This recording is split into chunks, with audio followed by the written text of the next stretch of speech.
বেশ 2-3 দিন ধরে আমি একদম ভিডিও দিতে পারছিলাম না, কারণ ছিল আমার এক দাদার বিয়ে। আস্তে আস্তে সেই দাদার বিয়ের সব ভিডিওই তোমাদের সাথে শেয়ার করব।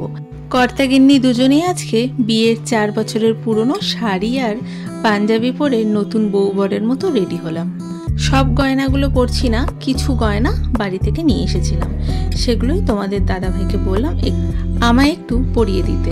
বেশ কয়েক বছর ধরে এই দাদার বিয়ের জন্য আমরা সবাই কোনটা কি পরবো, কোন দিন কি পরবো সেটা ভেবেচিন্তে বসেছিলাম। ফাইনালি আজকে সেই দিনটা চলেই আসলো। তোমাদের দাদাভাইকে বলেছিলাম লাল পাঞ্জাবিটার সাথে বিয়ের নীল ধুতিটা পরতে। বরযাত্রীর গাড়ি ছেড়ে দেওয়ার কথা ছিল 7টার দিকে, বাড়ির সামনেই, খুব একটা বেশি দূর না। সব বন্ধু বান্ধবরা মিলে গেছিলাম বাইকে করে, আর বাদ বাকি সবাই ছিল বাসে। বিয়ের এই 3-4 দিন আমরা সবাই ভীষণ মজা করেছি। এই ছোট ছোট ভিডিওগুলো ছাড়াও আমি একটা বড় ভিডিও শেয়ার করব।